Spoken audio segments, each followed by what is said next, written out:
আশা করি এই আচারটা দেখে সবার ইচ্ছে করবে যে ইস, একটা বাটিতে করে নিয়ে বসে বসে যদি আচারটা খাওয়া যেত। হ্যাঁ, এই আচারটা ঠিক সেরকম একটা লোভনীয় আচার।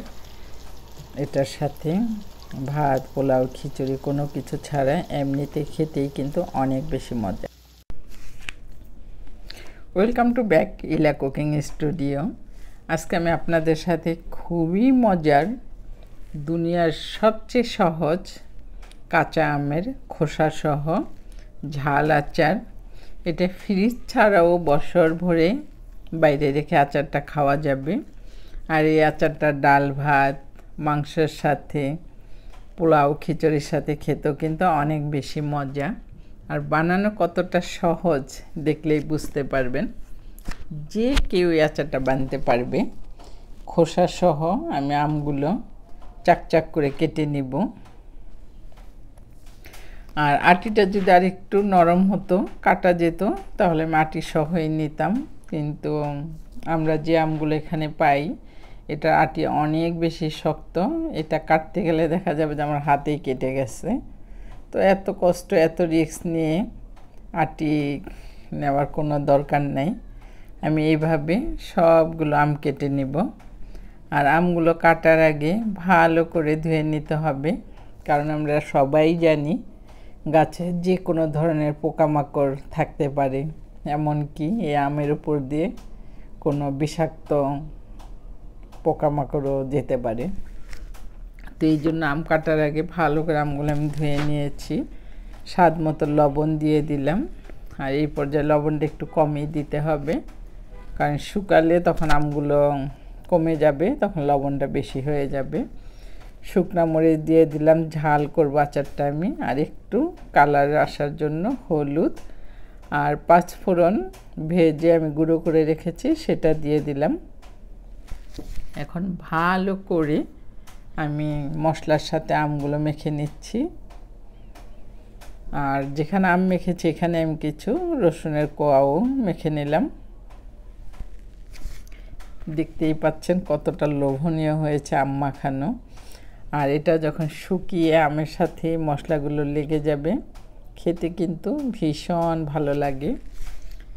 একবার বাংলাদেশে এরকম আচার আমি দিয়েছিলাম ছাদে শুকাতে, আর তখন আমের সিজন ছিল না, আর সেই আমগুলো ছাদ থেকে খেয়ে ফেলেছিল। এই তো জীবনে এরকম অনেক মধুর স্মৃতি মনে থেকে যায়। আম শুকানোর পরে আমি একটা লম্বা রান্নার চিমটাই বলি, এটা দিয়ে আমি বয়ামে আমগুলো ভরে নিচ্ছি। তবে অনেকে বলেন কাচের বয়াম ছাড়া আচার রাখা ঠিক না। আমি কিন্তু প্লাস্টিকের বয়ামেই রাখতেছি। কাচের বয়াম আছে, কিন্তু এটা যে প্লাস্টিকের বয়ামও রাখা যায়, আর বয়ামটা পাতলা থাকে, এটা বহন করা ইজি হয়। তো আমি সরিষার তেলটা গরম করে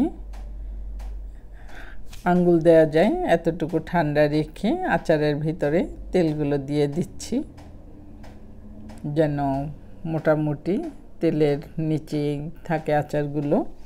আমি আরেকটা পদ্ধতিতে আচারগুলো রাখবো, সেটাও দেখাবো।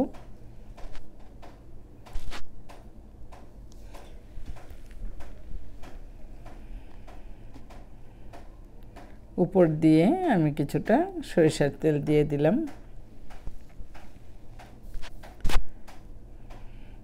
এখন আমি আচারগুলো তুলে নিয়েছি একটা কাচের বয়ামে, সেখানে আমি তেল দিয়ে দিলাম। আবার এটাকে আপনি যদি অনেক বেশি তেল খেতে না চান, তাহলে এটা কিভাবে করব সেই পদ্ধতিটা আপনাদের দেখিয়ে দিচ্ছি। একটা কড়াইতে আমি তেল দিয়ে দিয়েছি, কিছুটা রান্নার তেল, তার সাথে কিছুটা সরিষার তেল দিয়ে দিলাম, কিছুটা আস্ত জিরা আর কয়েকটা আস্ত শুকনো মরিচ।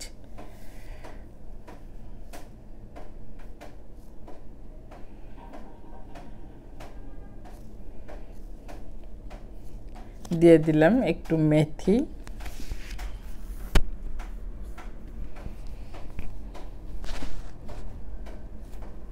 এখন আমি শুকিয়ে নেওয়া আচারটা দিয়ে দিলাম। এটা কম তেলে আমি চুলায় কিছু সময় রান্না করে নিব, কারণ অনেকে আসতেন আচারের তেল খেলে তাদের প্রবলেম হয়। তো যারা বেশি তেল খেতে চান না, আপনারা এইভাবে আচারটা অল্প তেলে কিছু সময় এভাবে রান্না করে নিতে পারেন। আচারটা কিন্তু মোটামুটি শুকিয়ে গেছে। তো এইভাবে একটু রান্না করে নিলে একদম নিরাপদ, আপনার আচারটা নষ্ট হবে না। আর রান্নাটা শেষের দিকে আমি এটার সাথেই দিয়ে দিব একটু ভিনেগার, এতে করে আরও আপনি একদম নিশ্চিন্ত হতে পারেন যে আপনার আচারটা নষ্ট হবে না। কি যে সুন্দর একটি স্মেল আসতেছে, আপনাদের খাওয়াতে পারলে আরও ভালো লাগতো। তো আশা করব খোসাসহ কাঁচা আমের এই অথেন্টিক রেসিপিটা আপনাদের ভালো লাগবে, আর কমেন্টস করে জানাবেন কেমন লেগেছে। নিত্য নতুন মজার মজার রান্নার রেসিপি পেতে আমার চ্যানেলটা সাবস্ক্রাইব করে পাশে থাকা বেলটা অন করে দিবেন, সাথে সাথে নতুন রান্নার নোটিফিকেশন পেয়ে যাবেন। ফেসবুক পেজ থেকে দেখে থাকলে ফলো দিয়ে একটা লাইক দিবেন, আর বেশি বেশি করে শেয়ার করে দিবেন ফ্রেন্ডস ফ্যামিলির সাথে। আমি এই যে কিছুটা সাদা ভিনেগার দিয়ে দিলাম, দিয়ে আরও কিছু সময় রান্না করে একটু শুকিয়ে নিব। আপনারা তো দেখলেন এই আচার বানানো কত সহজ, আর এটা কোনো কিছু ছাড়া এমনি এমনিও খেতে ভালো লাগে।